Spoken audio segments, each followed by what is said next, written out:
Today on Things We Imagine, we're speaking with some of our favorite podcasters and all-around media mavens.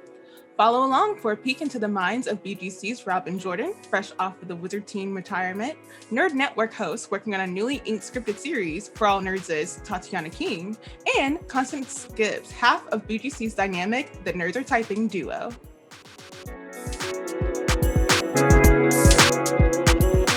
Thank you for joining us today. Would you mind starting off by sharing your name and a brief summary of your work? My name is Tatiana King. I am one of the hosts of For All Nerds podcast. That is a podcast where we speak about geek and pop culture from the perspective of people of color.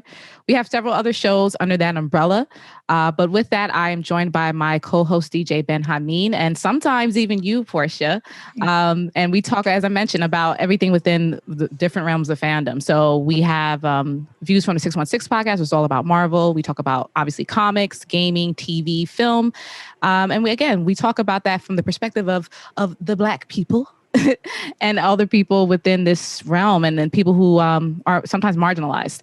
And we want to be able to give everybody a voice to speak their piece and also talk about their projects, whether they're well-established or indie.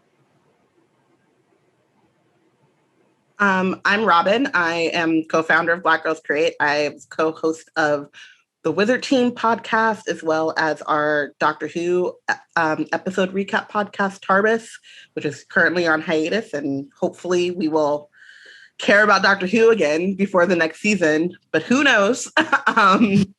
Fingers crossed. And I also have been a producer on a few other podcasts before, and hopefully in the future. I'm Connie. I'm what is my title again? Director of Content Strategy at Black Girls Create. I've also hosted Tarbis with Robyn and formerly Bayana. I am wearing my Tarbis shirt, get the merch. Always got to be plugging. But currently I host a podcast about pop culture and personality type called The Nerds Are Typing, where fellow BGC member Delia and I, we personality type all your favorite characters, all of our favorite characters using the Enneagram and MBTI typing systems. So we're just getting really deep into character work. It's really great. It's out now. You can go listen to it. Thank y'all. What inspires your podcast and y'all's creative process in general? And if you don't mind, can we start with Robyn? Sure. So the first thing that inspired Wizard Team, I was working at a different podcast network at the time, and I would have these long conversations with Bayana about Harry Potter, and they would get really in-depth, and they would be really we are funny. Sorry, we are hilarious. They would be funny. They would be thought-provoking. I would be thinking about them afterwards. And so I went to the person who I was working with, and I was like, we should have a Harry Potter podcast. They already had a nerd type podcast on the network. He told me no one cares about Harry Potter. And I said, wrong. So we just did it ourselves. And that is how it got started. I'd been listening to a lot of podcasts. I'd listened to a few Harry Potter podcasts and was unimpressed. And I just knew that we could bring something different to it, not only from our lens as Black women, but also just from our lived experiences. And I wanted, we decided a close read would be a great way to foster and bring up a lot of those conversations and also just flex our Harry Potter knowledge. How about you, Tatiana? We got started as, actually, this was kind of an idea that came from Combat Jack, rest in power, Reggie Osei was his real name. This was an offshoot of his show. His show was all about hip hop. And at the time, there were maybe, 10 guys on that show, including DJ Ben Hameen. Fast forward, it gets to the point where Reggie Osei, Combat Jack, is like, look, Ben Hameen, I want you to take the reins of this show and build it up. It was a show where they were always talking about, as I mentioned, geek culture. So we always talk about comics and gaming and things like that. And Reggie wanted to have its own space. So he gave the mantle to Ben Hameen. Ben Hameen initially, he was putting different people in place to see how it sounded, to see how it flowed. And one day on Twitter, And I had followed him because since he's a DJ, he would put out a lot of clips to music and stuff like that. And he put it out one day on Twitter, like, hey, we're looking for women to get on the show, because he was tired of just having shows with all of these male voices. So both myself and another young woman named Jamie Rigetti, what's up, Jamie? Love you. We joined in, and really from there, it just expanded. So obviously fast forward to nowadays, Ben-Ami and I are the main hosts of the show. And again, it was a little bit similar to what Robyn, like we just felt like we can do better than what we saw out there. And also there wasn't, there were some things being built up, but it wasn't like our voice. Like I call it the comic book guy voice. If you think about the comic book guy from The Simpsons, like it's always gatekeeping, is always very, well, actually, this is how it works. And like, we're not like that. Like we consider ourselves the cool geeks, like the people who, like if it's someone who likes to hoop, and then tomorrow they're talking about Naruto, like that's what we are, that's what we do. And also, as I mentioned, since we infuse pop culture into it, we talk a lot about the entertainment side of things, music, everything that goes hand in hand with that. So, and we speak very plainly like we would speak to each other on the street. So sometimes we're cussing, sometimes we're just calling each other names and all this other stuff, but it's all in love, and it's all into the fact that we are into everything we're speaking about. We're into Marvel, we're into DC, we're into indie stuff, we're into anime and manga and everything under that sun and under that umbrella. So that's how a very short abridged version of how everything came to be. But we've been going strong since that time, and I'm really happy to be here. Okay, Connie, how about you? Sure. After I stalked Robyn and Bayana for a few years, after discovering Wizard Team and being like, oh, wow, these girls like really speak about Harry Potter, both like Robyn said, like both in the way of being Black, but also like the really minute details, like the deep cuts of the series, and like having that like sort of encyclopedic knowledge. And so I joined the team, and long story short, I joined the team. They pulled me in. They were making plans about me. Like, Connie will do this with us. Like, okay. And one of those ideas was hosting a Doctor Who podcast, because Doctor Who, obviously, because all the three of us watch it and like it, came up on Wizard Team a lot. And they're like, oh, well, we'll just get Connie to do it with us. And I was like, oh, sure. Yeah, totally. And Robyn came up with the brilliant name of Time and Relative Blackness in Space. Very good. And just still, even though we're currently on hiatus because LOL, many reasons, the title still, shines. It bangs. And in the wind down of Wizard Team recently, Delia and I were thinking in the same way as Robyn and Bayana were about conversations that we have that last forever. And it's like, oh, we could just do this for other people, and maybe other people would care and listen. Black Girls Create has a Slack community, and a lot of times conversation moves to Hogwarts sorting, but then I'm into MBTI, and I was like, well, what about their types? And then Delia is into Enneagram, and she was like, well, what about their types? And so we have constantly these conversations about characters from Marvel and Harry Potter and Doctor Who and Avatar and so we decided to make a podcast of that. We're nerds, we're typing characters, but also, it's like writing inspiration and thinking about character development and growth and all that stuff. So it's multi-layered. And yeah, we just started it, and so far it's been really great, and people have been listening and chatting along, which is really exciting, and it's been good. Also, shout out to the fan con, because that's when we officially post you. Shout out to that non-existent convention. Oh boy. Okay. I just thought about it. That is when that happened. Thank you for the nightmare, thanks for bringing it up. When you're in Baltimore with nowhere to go, you might as well say, hey, Connie, join the team officially. That is what happened. Yeah. Well,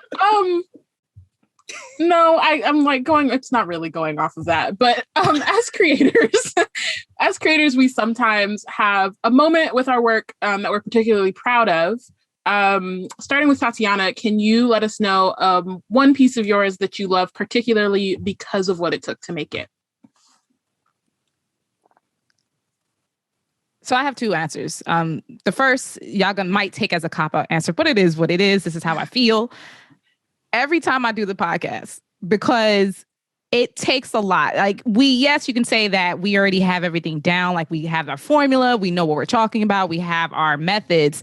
But the fact that it's something that I can get almost immediate feedback on, like we put it out there, whether it's live streamed on our Twitch, whether people listen to it, and almost immediately we get the tweets or we get the messages and we get the feedback from the people. And whether that's we are having debates with people, whether that's people who are just saying, yo, I appreciate that y'all spoke on it. Sometimes it's emails where we may have said something on the show and people are like, yo, I didn't think about it that way. Or, hey, this show, I mean, it's happened before and it's made me cry several times where people's like, yo, y'all are saving my life, because whether we are a distraction from other things from them, or maybe we said something that was relatable. Because I mentioned, even though we're talking about geek and pop culture, we often infuse our own personal experiences in there. So that just really doing the podcast every day and getting that energy back from everybody, like that's to me one of the greatest things ever. And like I said, that may sound like a cop-out answer, but I'm telling you, it's real. If I'm talking about something specifically for me personally, it is because of the podcast. But when I wrote for Marvel Voices issue #1, I wrote actually an essay about some of the Black characters and all the technology that they use and how it related back to real life tech. So I obviously wrote about like Riri Williams and Moon Girl and Devil Dinosaur, and the technology that they use and their intelligence and how they were able to convert that into actual devices. And then I equated that to like real life people like Valerie Garrett, like people who like people don't know, like these Black women in real life who their work has helped to create things like 3D and things like that. So I would say that was probably maybe the greatest thing. Like that was just super cool. I didn't expect it. I had no idea that my name was actually going to be printed in the comic book. And then the next run that they had of that issue, they actually put my essay in the book. So before it was just online, but they put it in the book. So I was just like, bro, I'm in a Marvel comic. Like that's like, I was just like, I don't know, like you have an out of body experience. And I had one of those. So yeah. That's awesome. What about you, Connie? I think I also have two answers. It took me a minute to think of the second one, but I'll do that one first because, oh wait, it's more than one. Hosting Tarbis and knowing people on the internet has gotten me actually several opportunities. I've like written articles about Doctor Who that have like gone far and wide. And I interviewed Christopher Eccleston at Comic-Con, and that's pretty crazy. So that's a huge one that took me way too long to think of just now. But also like Tatiana, just like building the Nerds Are Typing is, it feels really good because I don't know, it's like a lot of, you know, me and Robyn and Bayana like worked together on Tarbis, but there's like more, like we would watch the episode and then we'd talk to each other. And that was kind of what it was. Like the preparation was just what we would already be doing is watching Doctor Who and sometimes yelling about it. But Tarbis, the Nerds Are Typing takes more like research and time to pull things together and to like really think about like, all right, this is what I think about what this character is. I have, you know, books about MBTI, like from the original, like Myers-Briggs people. I have their original book. And so I think it's this thing of filling this space because typing Instagram, which is like primarily where it is very white.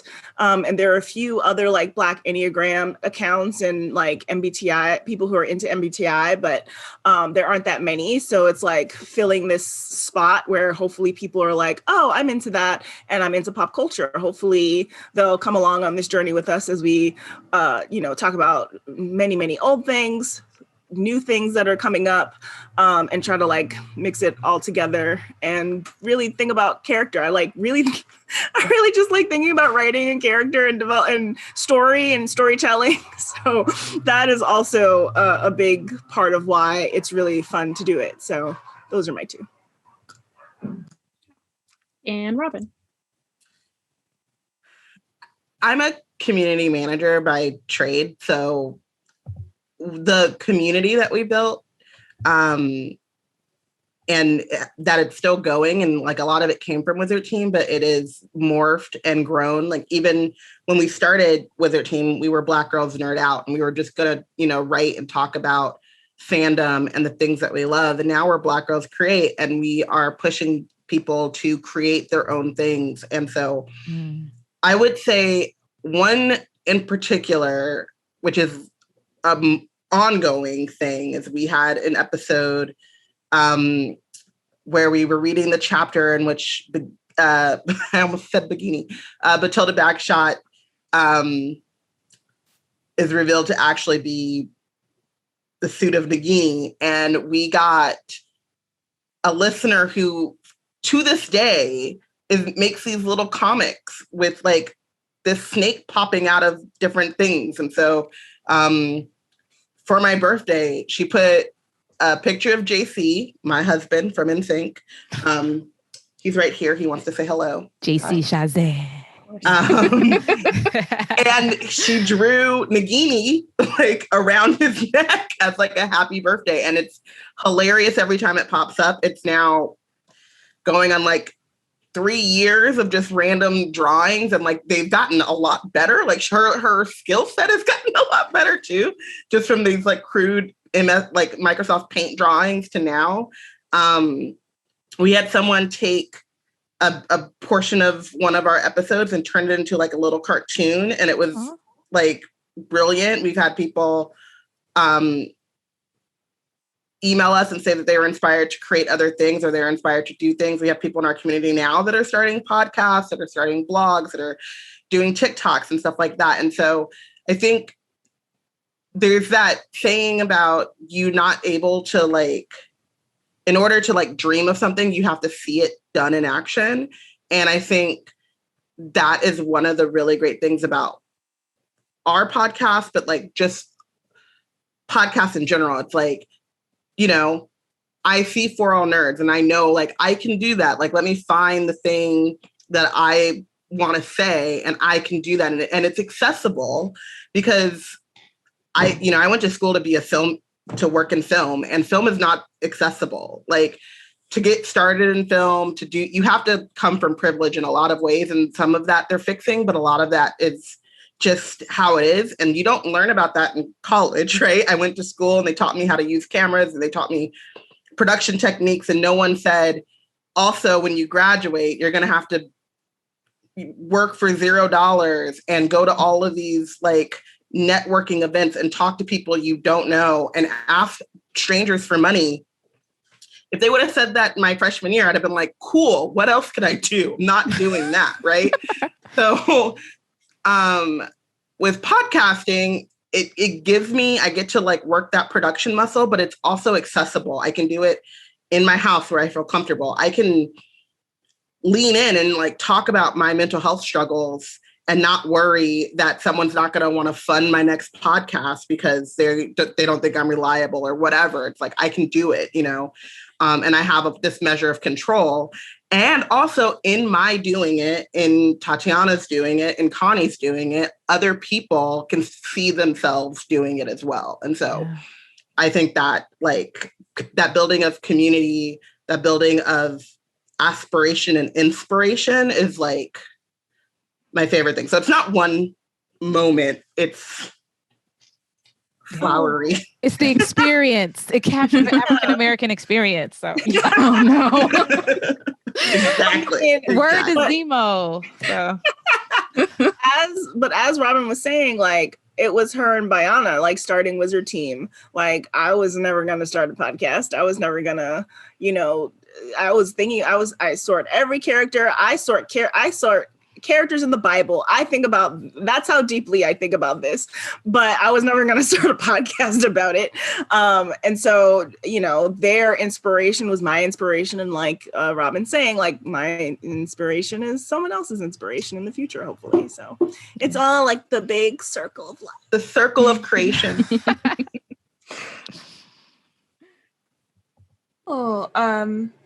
So we're talking about like the precious moments, but what if we're trying to pick a precious moment like within your actual creative process and when you're working through it? So what aspect of like your creative process or even just being a podcast host brings you the most joy in that moment that you're doing it, right? If you don't mind, Connie, can you lead us off on that question? Me? She said, let me think about it. Hold on. Yeah, sirens. That New York life. Oh, welcome to New York. Do you want me to go in the meantime? Okay, I'm gonna go in the meantime. What about the creative process that like I really love it or I'm like really passionate about and stuff? Oh, I go off when it comes to research. So I mentioned one of the other podcasts I do is called Views from the 616. And that's our MCU focused podcast, Marvel focused podcast. So we've been covering most of the new Disney Plus shows that have come out. And particularly for Marvel, but then, we're going to continue on with movies and things like that. And so every episode we break down in great detail and we do more than just like hunting for Easter eggs and things like that. Everyone does that. That's cool. We really go into the themes of the episodes and what it means and how it relates to society and culture and sometimes economics. Like a lot of that was all within The Falcon and the Winter Soldier, for example.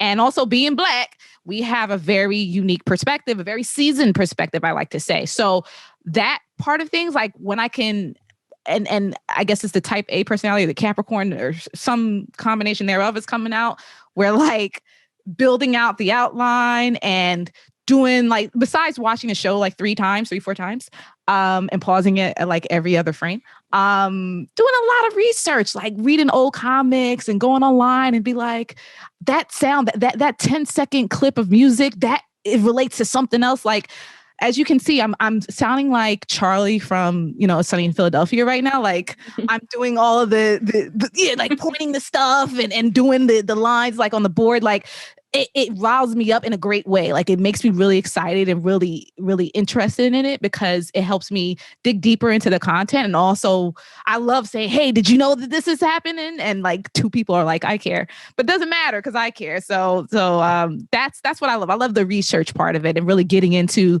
the finer details and giving people more and giving them another layer to put on the media that they consume.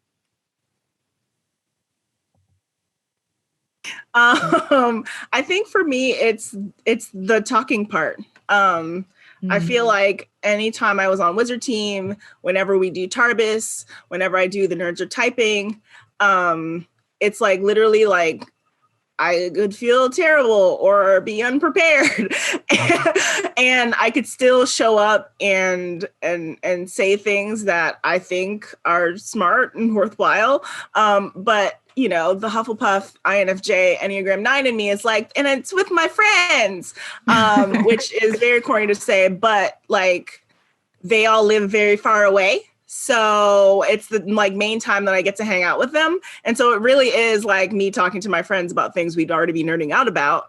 But other people are listening in. So I think that's probably the part because in terms of like the creative process, that's how you get things going. Like talking is like not having a blank page. Something like that, something around there where, it's, one way to like tell the story to yourself, which is what a first draft usually is. It's the one way to tell a story to yourself and then you can go back and fix it. But you have to like get it out of your head. And so, you know, just like talking things through with other people's excitement, like equal excitement is really helpful because, you know, as nerds in the real world, in the regular world with all normals, we don't always get that. They don't always understand the things that we love.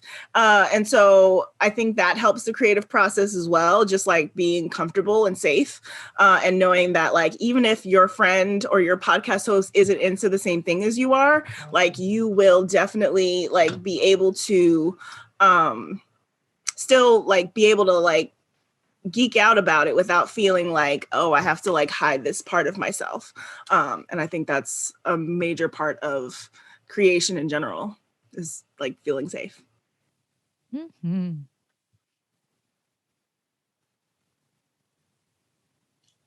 I love that. I agree with Connie for the most part. For me, it's the talking part. For a little different reason though, like I thought I would write at one point, but I'm not a writer. That blank page, that like first draft, I'm a first draft and that's it. That's what you get person. And I love the improvisation that comes with it. Very quickly, I mean, the big reason why we started Wizard Team when we started Wizard Team was me and Bayana were like, this means we can buy new books and write in them. And we like bought the books right away. And we were like, cool. Very quickly, Bayana kept doing the notes and the close reading. And I was like, I got it. I'm just going to show up. And it led to, probably against Bayana's wishes, a lot of times where she's like, can you just wait a second? Like 2 lines later. And I'm like, nope, this is on the top of my head right now. But I think that improvisation and that that safety that Connie was saying, like hopefully you really like your co-host. I would not really recommend starting a podcast with someone you do not like, but like feeling safe enough to, you know, throw something out there and like have them pick up on it.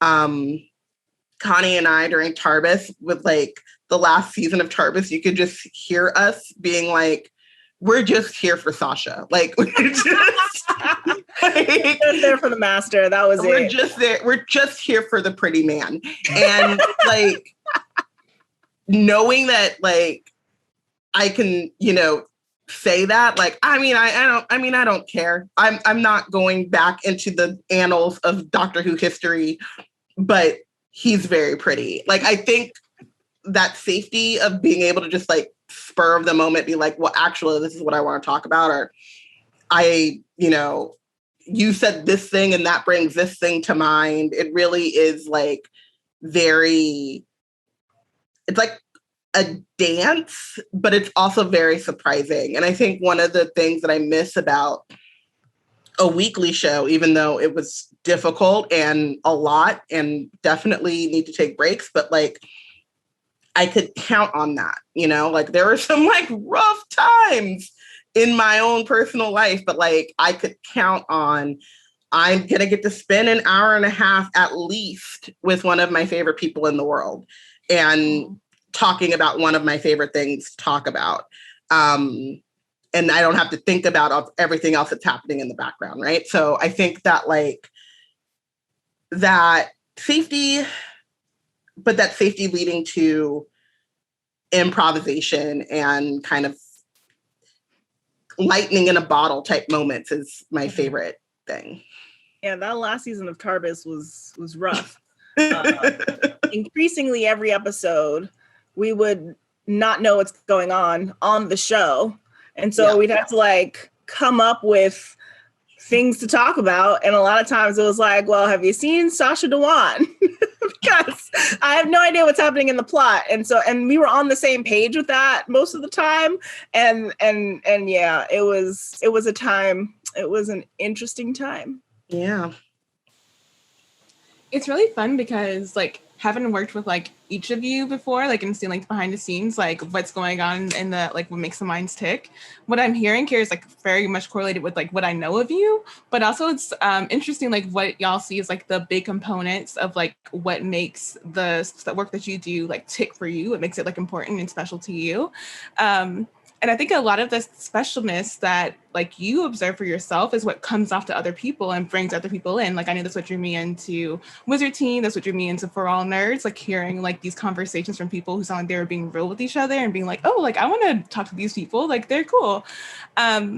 But there's some not so cool aspects of being Black podcasters and Black nerds in these spaces. And I wonder if y'all can talk, not to be like a Debbie Downer, but like to talk a bit about like the challenges that like maybe you may have faced, or any wisdom you might want to impart on other people who'd be interested in like doing some creation of this like same form, like maybe other nerd cast or maybe nerd YouTube or whatever it is. If you had any like recommendations and like wisdom that you could just impart on people. You don't make much money. You don't make any money. Any is you don't make any money might be You'll never make as much money as the effort that you put in. Yes. Yeah. Yes, that is what it is. Because oftentimes it's pennies. Sometimes, if you get your Patreon right or your tip jars, and, there are ways to lean into the goodness of the community that you're building to help you run the website, maybe buy some equipment to make it better. But like Robyn just said, like the effort that you put in is definitely way more than a lot of the like financial benefits that you get out of it. And so that's why it's like something you have to really love. The topic has to be something that you really love. The people have to be some people that you really love, because you're going to spend a lot of time with them, not getting any money. And that kind of relationship only works among certain people in your lives. That's not something you can do with everybody. So that's probably the main thing, is like making sure that it's something that you want to do long term and that you're doing it with the right people, because you never know what could happen, and things can blow up, and things can, get you the success and fame that you want from your podcast. But it usually doesn't happen. And so it's kind of got to be for the love of the thing. And then you hope that energy and chemistry will propel you into being, the Read or whatever, major podcaster out there. But even then, those people have other jobs, so it's definitely something to think about. Like don't think about like, oh, I just want to start this podcast. Like really think about the long-term effects of like what you're stepping into. Big facts, Connie. Yeah. Big facts. I would like to also like add on to that you have to know, as creators of color, like who you're creating for. And you have to be kind of okay with protecting yourself and protecting your peace, because there are, especially as, we are all creating in nerd spaces and things like that, like there will be a lot of people who either take you for granted, take advantage. And sometimes it can be, mutually beneficial for a while. Like I know that they're taking advantage of me, but I'm getting something out of it. As soon as that balance tips, though, like cut it, because it is so easy to just find yourself looking around at white creators doing less work, and let's be honest, putting out subpar content. Like you look at what, if I look at what other Harry Potter podcasts have put out versus Wizard Team, I'm taking Wizard Team every time. And I hosted it, but still, like we would talk about real in-depth things, we built something like very substantial, and so I think if you can get really discouraged if you are looking at, doors open up and people getting flown out, getting wined and dined and you're like, we've been out here longer, we've been doing this the same amount of time, and we're not getting that equal treatment. So you do have to really love it, because regardless of what any other Harry Potter podcast was doing or where they've gone or what they've gotten, I'm really proud of Wizard Team. I wouldn't trade like what we did. I wouldn't have any episode go differently. But also we made a space for Black Potterheads. And I know, as a Black Potterhead with no money, that like I don't have, $600 to spend on, my favorite podcast or whatever, people are doing. And that's okay, right? Like, our Patreon is going to be lower than the next person's, but the people are getting more out of it. They're seeing themselves reflected. And that is like also amazing. So it's like, there's this balance of know who you're creating for, speak to them, serve yourself. And as soon as you feel like, I'm speaking at these conventions and I'm not seeing anything but pain from them, stop speaking at those conventions. I'm on iTunes and these people are getting whatever, like, protect that peace, I would say. Yeah.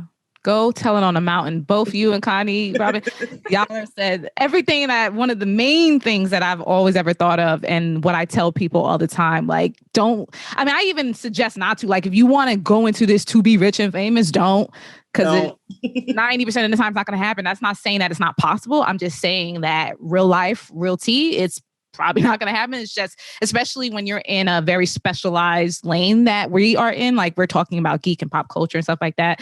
With For All Nerds and the things that I do, like, yeah, I'm in that lane, but I'm also in the entertainment space. So I go to a lot of places as press, as media.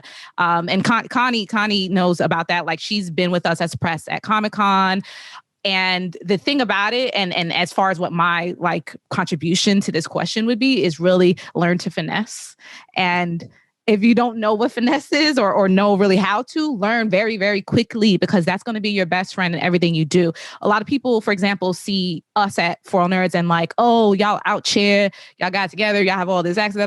Like, yeah, you see the cool stuff that happens because that's what social media is for, but you don't see the struggle behind the scenes. And you don't see that regardless of who we've talked to over the years. And as Robyn said, all of the great work we've done, and not just great work, but better work than our peers, the people who have the $1 million Spotify deals and all these like randoms out there, and the people who are not Black, who are maybe doing less and still getting like double as much. Like, regardless, a lot of people don't see the fact that just like a few years ago, just being at Comic-Con, like, where we're still struggling to get into these rooms to have these conversations with this talent that we end up getting anyway because we finesse, meaning we work with our connections within and outside of our community, and we try to make things happen our own. When someone tells us no, we try to figure out another way into the door. In my case, I've literally finessed like a few press rooms and Comic-Con, just kind of walked up in there, wasn't supposed to be in there, but I was in there and I got the content. I'm not saying you should do that as a person, because I'm not going to be responsible for you getting arrested, but I'm just saying, like, sometimes you got to take some chances, do it smart, and also incorporate people on your team. I would also suggest don't do it alone. And I don't mean podcast alone. I mean, feeling like you have to do all the work alone. Even if you are doing a podcast by yourself, like there's plenty of things that you can delegate to others, whether it's a friend that also wants to podcast with you or help behind the scenes, whether it's people who enjoy listening to your show, like the people who have worked with us, including Richie, including Portia, including a lot of people. They started just listening to our show and they was like, you guys are cool. I like what you're talking about. Do you need help? And we're like, yeah, we don't have any money to give you, but maybe we can give you a press pass to Comic-Con. Will that be okay? And you're like, cool. And I'm like, all right, maybe I could give you some money for your Metro card or whatever. And then like, there it is, right? You've bartered and created a space where you're trying to be as equitable as possible. So there are ways around the lack, if you will. If you don't have the money or the access or the technique or the experience, there are other people who may have that are around you. Learn how to finesse all of those pieces together to build something greater. Go back to the perception thing, because that's like really huge. Because I mentioned it really quickly earlier, but like even some of the major podcasters have other jobs. They have other things that they do. I do. And I have a full-time job. Like full-time, like corporate jobs, like and people of color, Black women, us here, we all have to have regular jobs, and you do your podcasting on the side. But I don't know, sometimes people forget that that's not all that you do. And so that is one of the struggles, because it's like, oh, you think I'm getting more than I really am, don't you? And it's just, it's just this like weird, like void between you and like the people who are watching you. And I don't know, that sometimes like gets to be a struggle, because it's like, oh, well, you have this like, For All Nerds is like this huge podcasting platform, but it's like, okay, but Tatiana still has a job. Like it's not paying buku bucks, Yeah. And so it's like, even like all the work that we put in, people on the flip side also think that we're getting more than we are, when really it's like we're really working really hard to get very minimum, but y'all think that we have, everything. And I don't know, there's something about that gap that gets to be really frustrating. Mm-hmm. Yeah, I especially love that when people think you have a lot and you're like, well, are you a patron? Are you giving anything monetarily? Well, and I think, like, don't count people's coins, y'all. Don't do right, but that's what I'm saying. But I think that like, don't count people's coins, but also, for a lot of us, it's like, we want to make content for marginalized people. That means that like our audience base does not have the same kind of funds. You know what I mean? Like Bayana and I have been like asked to do speaking engagements and stuff where the ticket price is like $300. Like, we're not asking people to spend $300. Like, that's a chunk of change that is not discretionary or throw away money for everyone. And so I think part of it is like, if you want to create, you should want to create. Like, it should just be something innate in you that you're finding enjoyment out of and you're finding fulfillment out of. And like, yes, it would be great if we could do this full time, but I'm not changing what I'm making and who I'm making it for in order to like have my, get some money, because I can keep my job and keep doing, what I want to do the way that I want to do it, because that is more fulfilling to me. So I think it's like, in terms of like newer creators or people who are thinking about doing this full time or thinking about doing this at all, like, if you say I want to be the Black whatever, just automatically know, like, if you want to be the Black Ellen DeGeneres, you're not going to get Ellen DeGeneres money because you're the Black, like, you're the Black Ellen DeGeneres.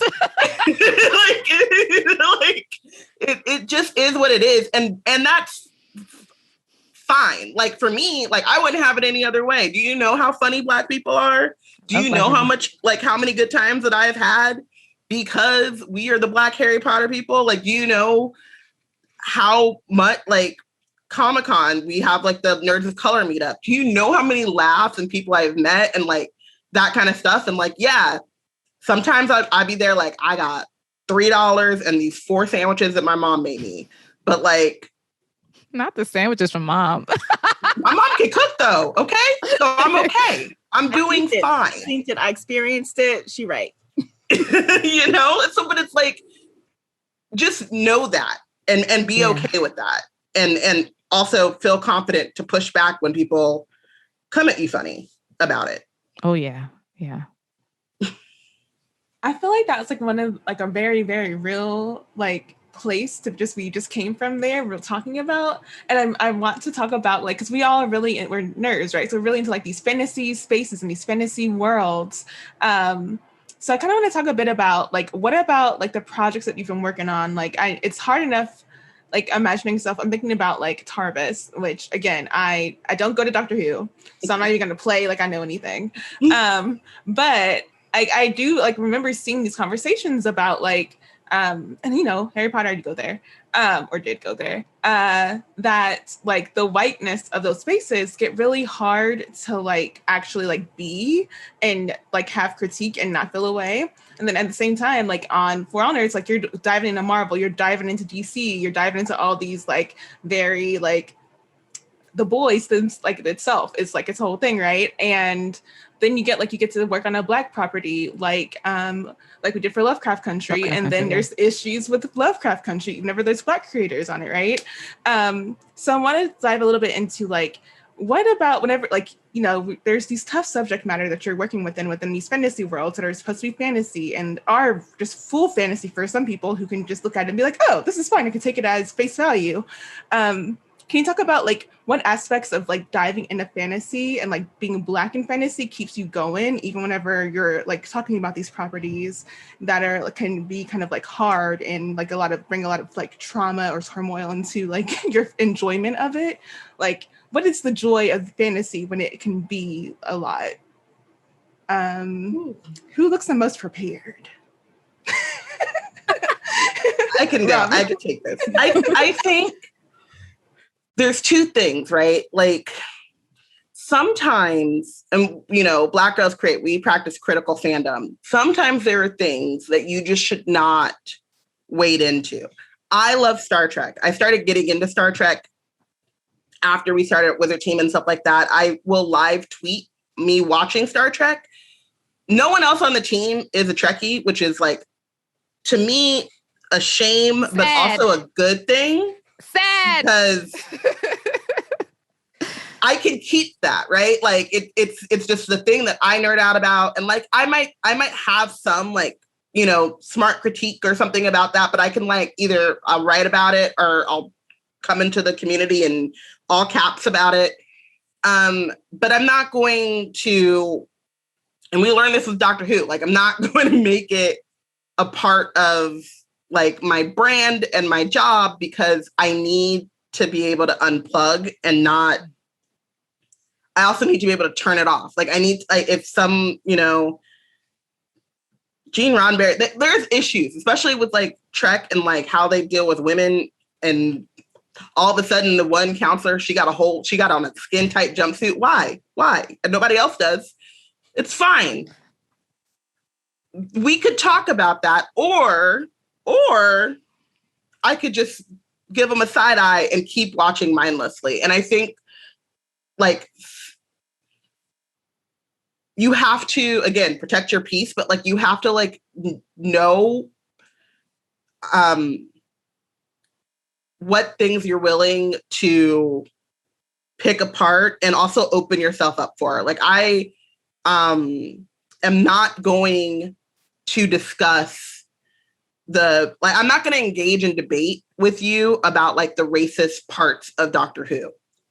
That's fact, you know?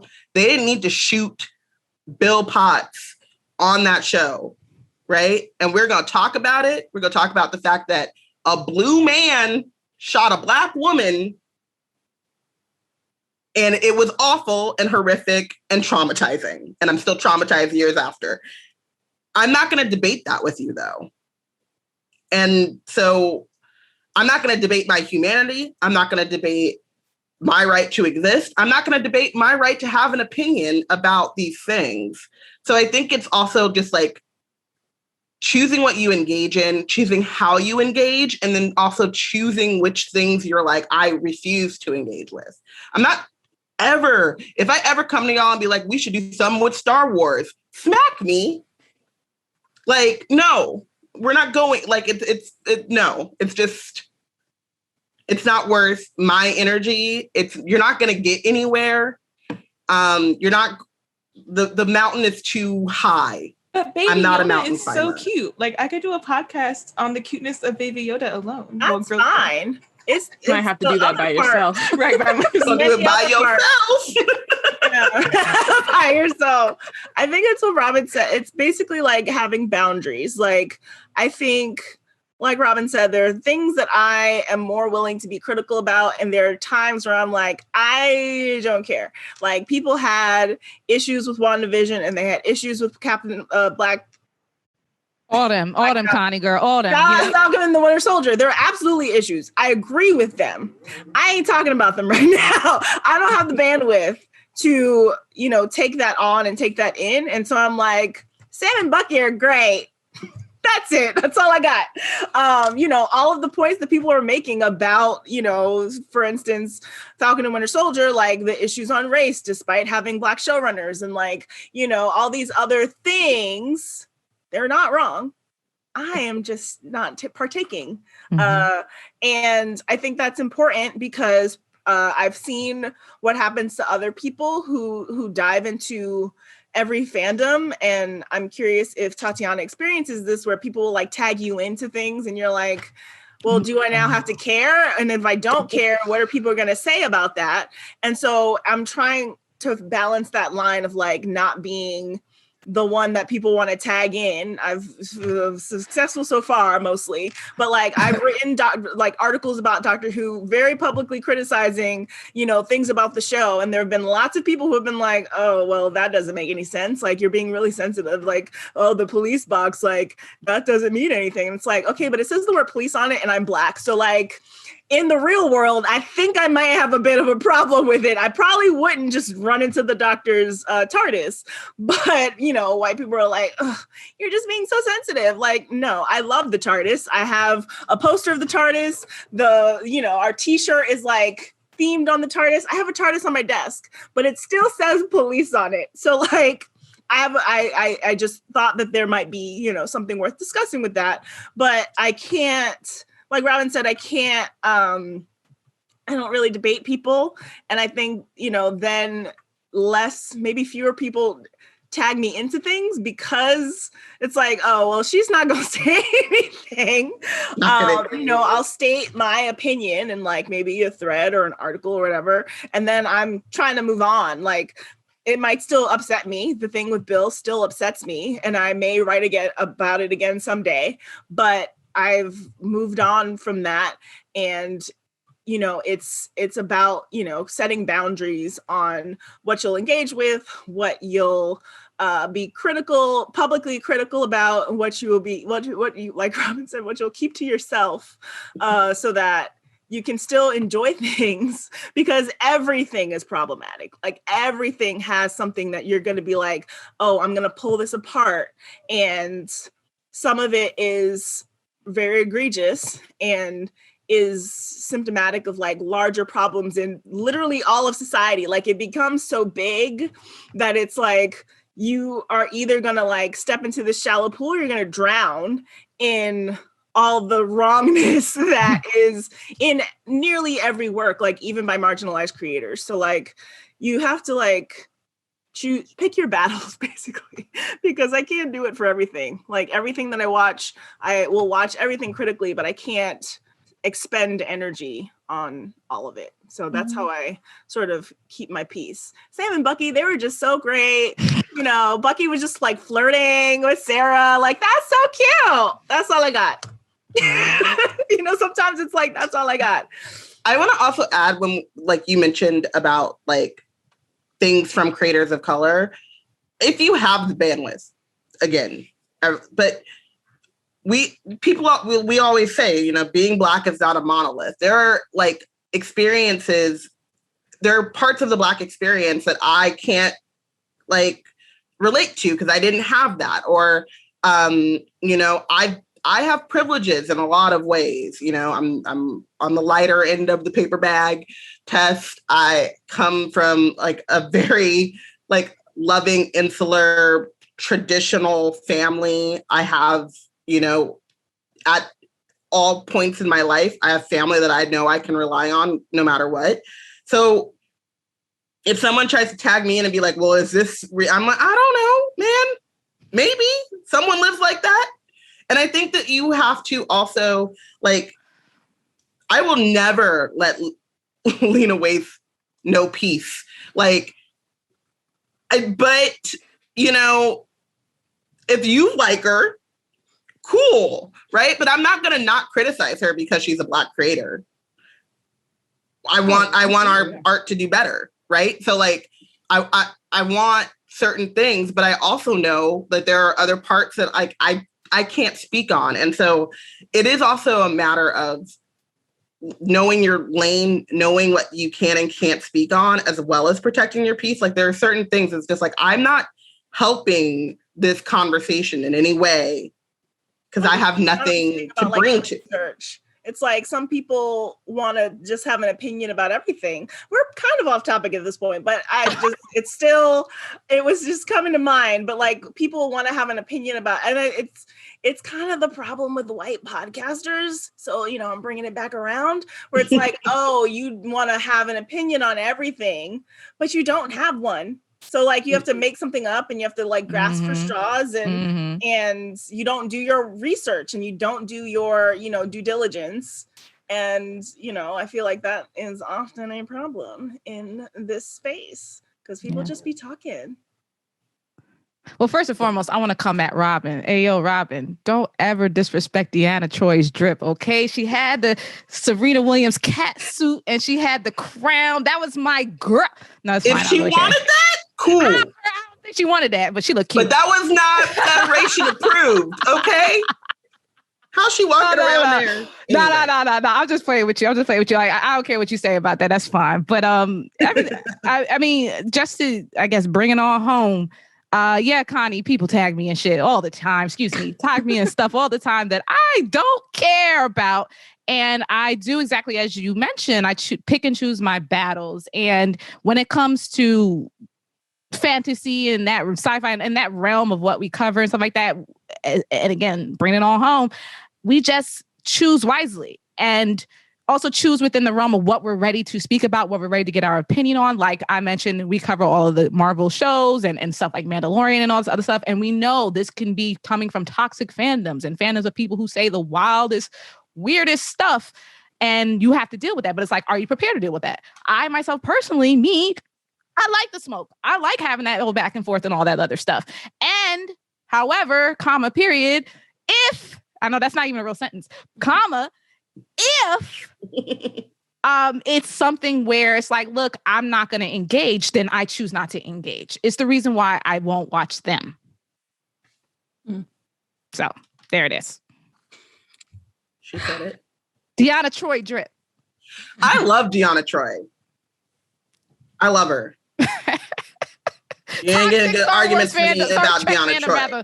But no, and what you said about Star Wars, yeah, it can be difficult because like people come at you tenfold because you're Black and then 10 more fold because you're a woman. And then you don't know what you're talking about. And then as I mentioned earlier in this podcast, in this show, here come the comic book guys and everyone wants to correct you and all this other stuff. And it's like, hold up.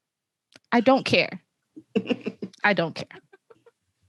And then once you recognize that and okay with that, then people could say whatever it is. And really what it helps for me is the fact that I know what I said was prescient.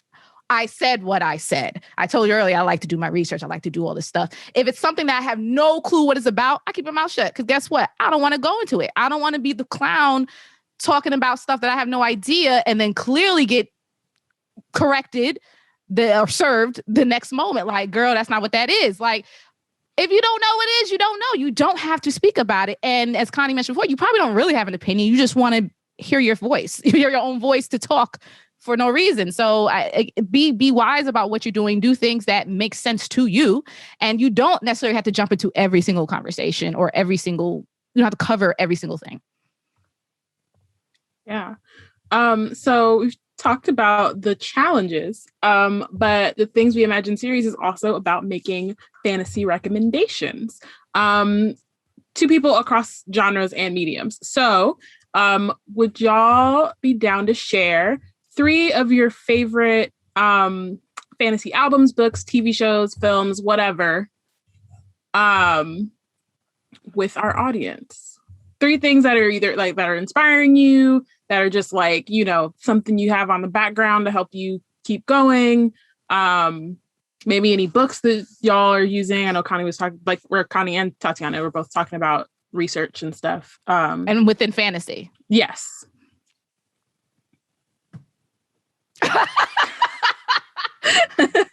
Only because the stuff that I'm consuming and stuff, it crosses a lot of different genres, but it's really more so in sci-fi and stuff like that. That's fine. I always say Octavia Butler, Butler, and the parable, like everything.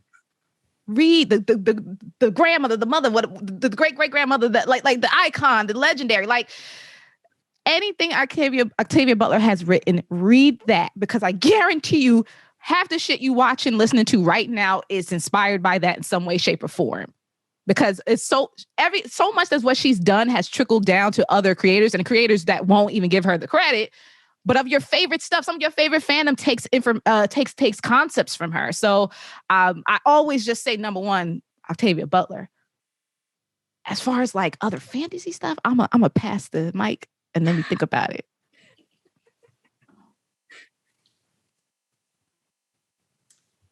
I do want to add that for a previous episode, Bayana recommended Rico Nasty's Nightmare album. So the fantasy aspect can be whatever you consider the fantasy aspect. Just to help y'all out a little bit. The issue is that you said 3 and my brain is empty.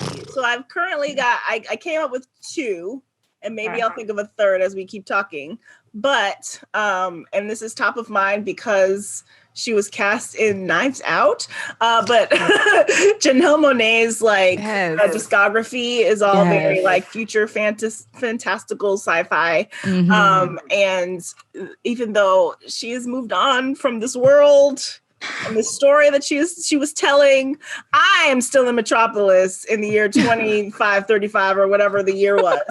I still live there. I'm still interested in Cindy Mayweather's story. I don't know what I'm going to do with that one day, but like, that is something that constantly inspires me. And Geneva B's art always inspires me. She's just so good. I don't understand how, but and people send me her work all the time, always. And yeah, I think it's just really comforting to think about that. And I think the third thing, which is not something I'm like deeply into, but like just starting to think about and wondering where it will go, is like Black, Fairy Fae Day happened the other day, Black Fairy Day, and like Black cottagecore, and just like these like soft, like fantastical fae vibes that have been like going around. And there's something in that I think hopefully becomes like this new wave of inspiration, because a lot of the stuff that comes on TV, especially Black content, and even Black content that comes into like the sci-fi fantasy realm, ends up being kind of traumatizing. And so a lot of it I haven't really consumed as much, because people end up being really traumatized by the end. And so my dream is for, something really like cute and soft and, fairies and joy and being in the daisies. I don't know. Chloe and Halle have like that line in one of their songs. It's like, I just want to lay around in daisies. And so that's that's the third one. That's amazing. Yeah. I can't wait. I need to get some more fairy gear so I can participate in the next Black Fae Day. Speaking of Fae, Sarah J. Maas's A Court of Thorns and Roses series is brilliant, and the Summer Fae are Black, and Tarquin is my bae. There's 4.5 books, I guess, now. And I can't wait to see where she continues to go with that. Television, more in the sci-fi realm, but The Expanse. I don't know if you can see her over here, but Naomi Nagata, she's queen. I love, and I'm in a moment of just like Black and Black women in space doing the thing. So also Dutch from Killjoys, which is sadly over, but great story. And then music-wise, emo never died for me. Coheed and Cambria, all of their Good Apollo, trying to think about the way in which it's Coheed and Cambria. How about that? Just Coheed and Cambria. They tell stories. The lead singer, Claudio Sanchez, all of the first 5 albums, I believe, are all a part of this fantasy world. He has comic books that go along with them. And they are amazing. And you can also scream "Die White Girl" at the top of your lungs while listening to it. And that's, a thing that you could do, that I've done in public, and it's been interesting. Anyway, but it's a thing. It's a mood, it's a vibe. I don't know. Those are my 3. The Expanse, the Court of Thorns and Roses series by Sarah J. Maas, and Coheed and Cambria. Okay, I have my last 2. Because Robyn just made me remember, well, not remember, but just kind of jolted me, like Black women in space, Star Trek Discovery, top 3 Star Trek titles ever. Especially this last season. At me, I want the smoke. Like, there is nothing that compares. They did a phenomenal job. Alex Kurtzman, Jesus! Like, just, we'll talk about this later, but I'm just going to mention that. As you can see, I'm passionate about it. And, put it on broadcast, you cowards. Oh my God. Coward. Oh, okay. Don't get me. See, now I'm upset. All right, hold on. Let me breathe because I'm getting upset. The third thing is Kugali. So Kugali is an entertainment company that they produce stories, animation and stuff from that are inspired by African culture. So all, if not most, no, I think all of their creators are all from different countries within Africa, and all of them derive different concepts from with the different ethnicities and culture they're in. And it was a few months back, but they had recently announced that they have a partnership with Disney where they're going to be putting out I believe a sci-fi/fantasy series called Uatu. I don't know all the details behind all of this stuff, but I have been a long time backer of theirs. They have Kickstarters pretty much all the time. And since really the first day that they put out a Kickstarter for their comics, I was on board because the work that they put into, the dedication that they put into it, the art that they put into it, the talent that they just have in that entertainment house is unbelievable. And all of it is always beautiful. And it incorporates so many different voices, again, from the continent. And it's just different. And so it fits really nicely or across many of the different fantasies and sci-fi spaces. So Kugali is definitely my third choice, I would say.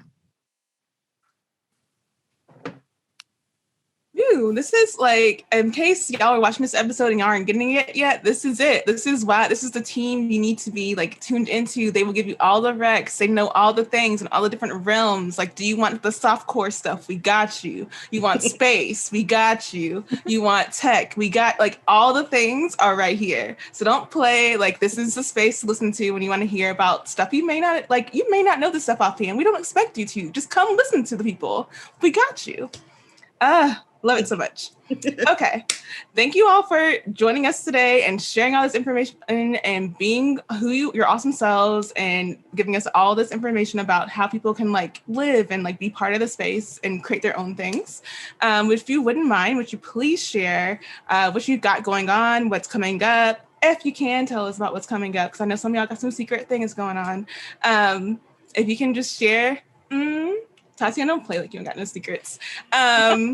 If you could just share some of your upcoming things and what you've got going on now and where people can find you, and we can promote that to anyone. And whoever wants to go first, take it. I can go. please listen to The Nerds Are Typing. It's on Apple and Spotify and all the places where podcasts are. You can follow us at The Nerds Are Typing on Instagram. We post fun memes and Delia's, our vibe is just very good because Delia is a great graphic designer. You can follow us on Twitter at Nerds Are Typing. We're just having a lot of fun talking about different characters over there.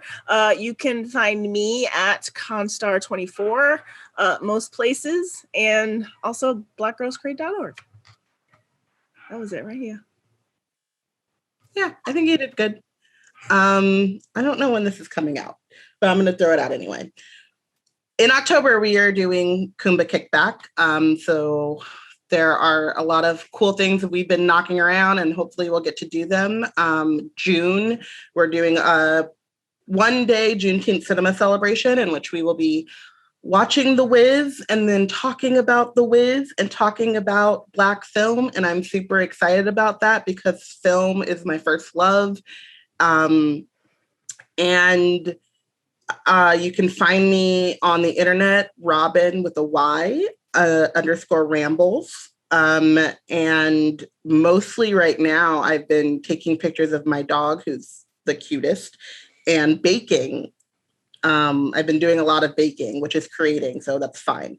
Hopefully a podcast will be coming soon. We just got to get schedules together. I don't know when that is, like not soon. We just finished one, calm down. But ideas are already percolating for the next one. So that's me.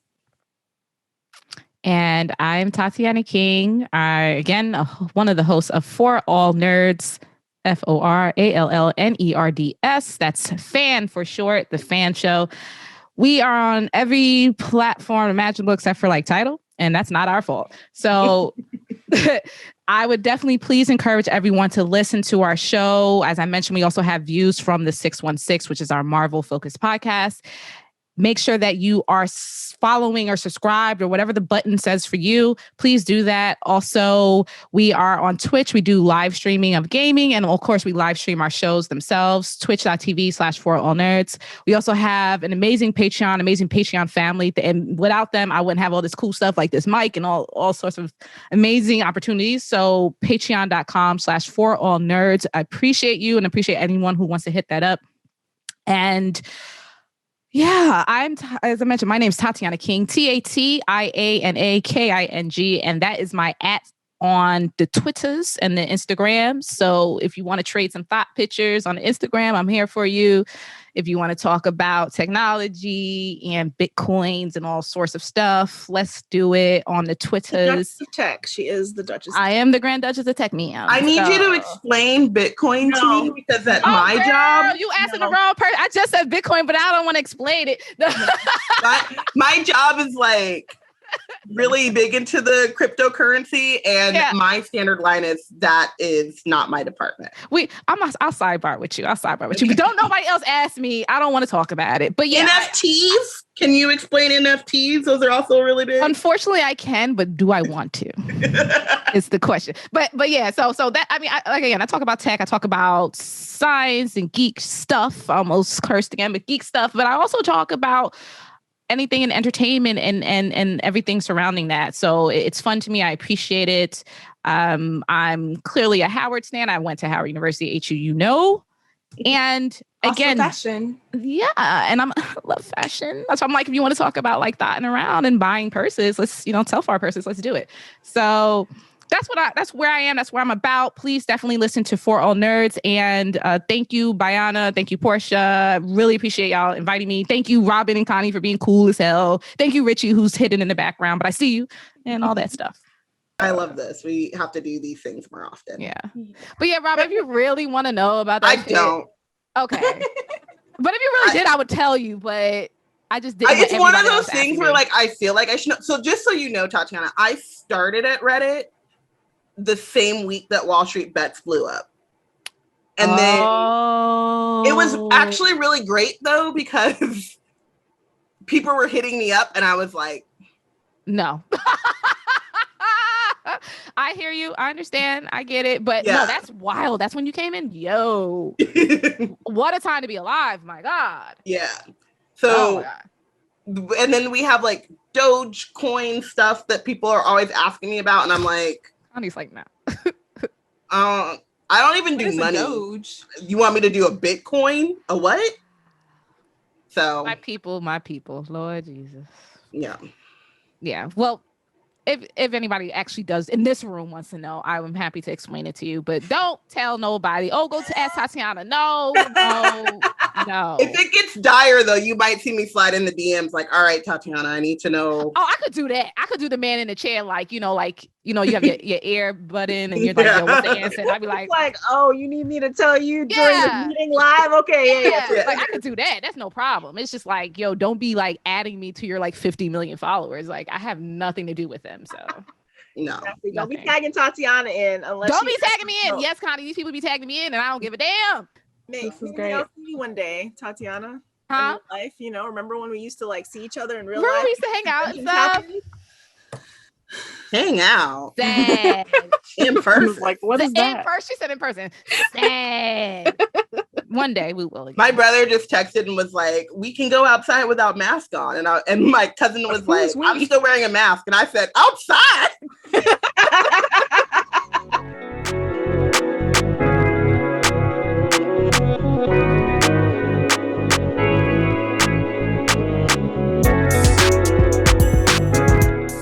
Some amazing recommendations, which remind me of one of my own.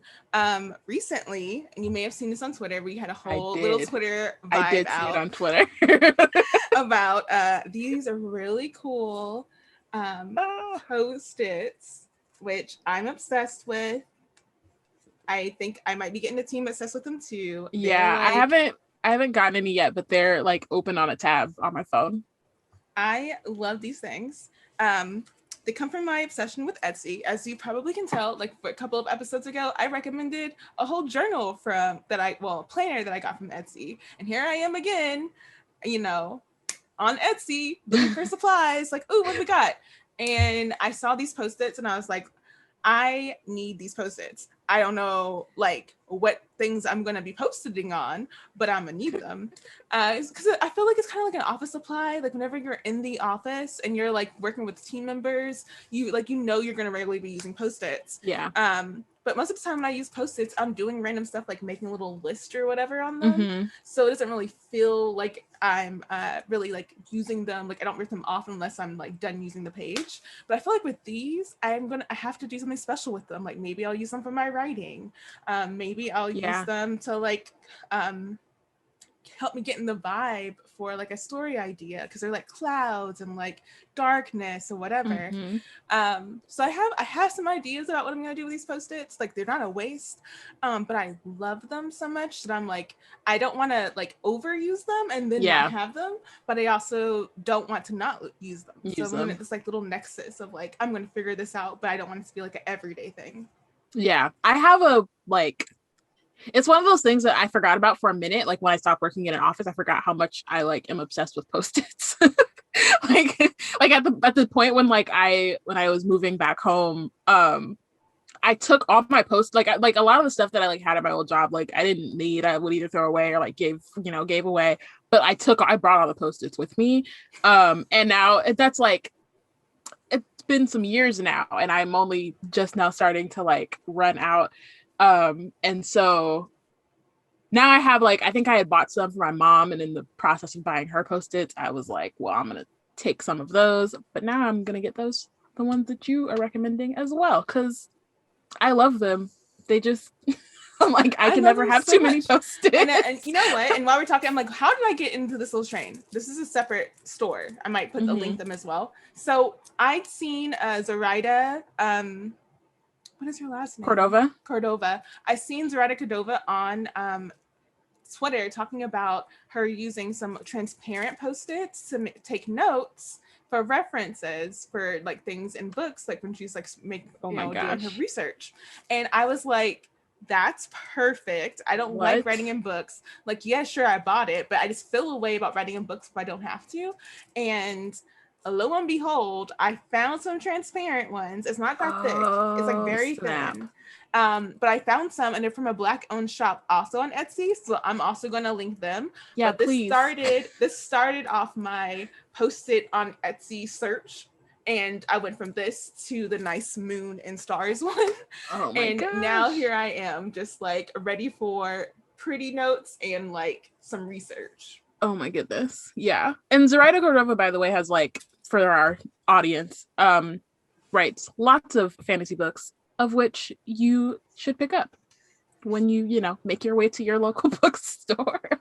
Or like you do it online like I do. Exactly. Exactly. She just, Boom. her most recent book just came out, I guess from when this episode drops, like a couple weeks ago. Yeah, it's like a sequel to like Illusionary.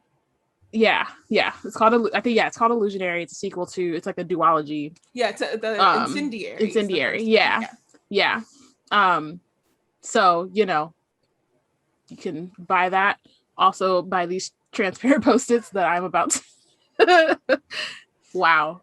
It's what, okay. This actually like does go really well into my rec now that I'm like thinking about it. Because so I've been doing, Tatiana was talking about like all the research that she does for her podcast. I'm currently in the research stage of revising work in progress. And so I am recommending, I'm don't know if this is going to show up, but the annotated, nope. It's hard because you just it's hard. I have to like okay, there it is. Up. There it is. Annotated African American folktales. I'm like not even anywhere near being done with it because it's gigantic. It's a textbook. But all these Post-its that I have for notes and stuff, and if they've been transparent, I mean, I kind of like it the way it is now because now I can like it's easier to find the pages. So which that's partly why I'm like okay with them just sticking out. But there are other books that I have been reading that are like actual books, and I was like, I'm not gonna write in this, so let me put a Post-it. But if it had been transparent, that would have really hit. But the annotated African American folktales is by Henry Louis Gates Jr., who does like all things Black history, it's like Black American history. I'm sure y'all have heard of Finding Your Roots, which he does with like lots of people, usually mostly celebrities. And then I also just watched a documentary of his a couple weeks ago about Reconstruction.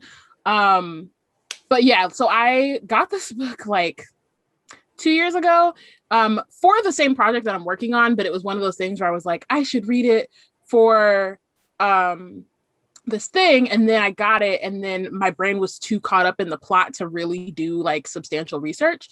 And so I'm like currently doing research and realizing that a part of my writing process is like I can do some research in world building in the beginning just to kind of like ground myself in like where I am, and like as much as that like informs the plot, but I can't really research and like focus on it until I know what the plot is and like have like written it out.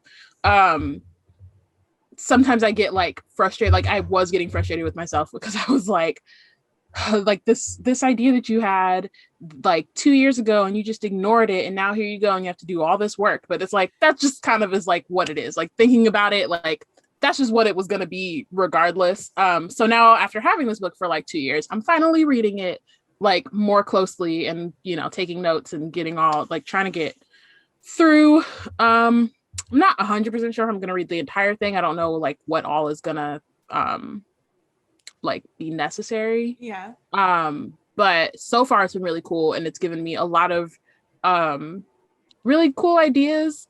And it's like funny because like all of the notes are like in relation to the story that I'm writing, but like I'm also obviously learning a lot about Black history. So then sometimes I'm like, oh wait, but I want to like take notes just for myself.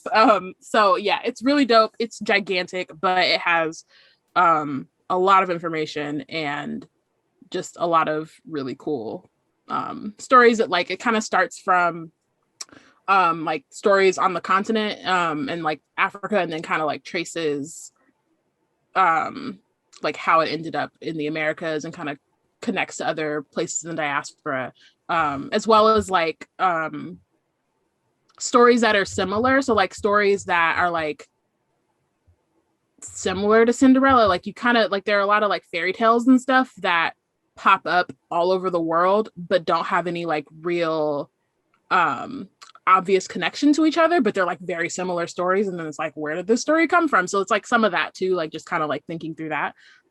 So it's really cool, and it's gonna take me about a couple more weeks to get through it, but if you're interested in it just for your own personal research, or if you know, trying to write a book, perhaps you should get definitely like, I think I checked out that book and another one that was African American folktales, and then in that same like searching spree, it was like, I keep wanting to say last year, but I'm pretty sure it's 2019.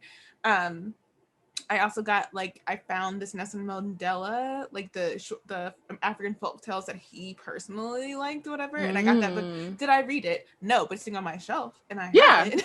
it's like, it's there for when you need it. That's kind of what I've been like telling myself. I'm like, I've had this book for years now, and it's just been like sitting with my other gigantic books that I have, and then now I'm like, no, it's time to actually like focus. But also, you know, well, it takes being in the brain space to like really take it into, so there's that as well, and it's not a book that you can carry around with you, so it's also not like, and you were saying like, you know, you don't know if you're going to read all of it, like it doesn't necessarily, like none of the stories like necessitate that, like or like, you know, like volumes like of the different short stories that are collected necessitate that. Like I remember so the same time I was doing my search, I got one that was like on like an A to Z guide of like African mythology, and I was like, because I want to know what the god systems for different like African nations were, and like what they, like how they were related to nature, and if I want to draw upon them later, because I feel like we hear about Oshan and stuff all the time, but I like that's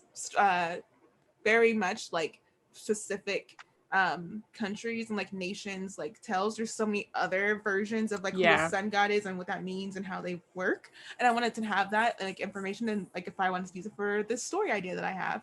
And then lo and behold, I kind of did like a backwards engineering basically, where I was just like, I want to do a story on black oracles and possibly a black vampire, and I just like looked up what those were and then backward searched. So it's like you don't have to read the whole thing. Like you never have to feel like, oh, I got this huge thing on African American storytelling or African storytelling, and I have to read every single one in order to like get the point across, because it's like, nah, sometimes you just need this one particular aspect, or maybe you don't even need it at all, but maybe it'll help you think through when you do search for the thing that you want later. Oh, well, I do know that like this is the god that did this, so maybe there's someone who's related to this I can Google and get the information I need.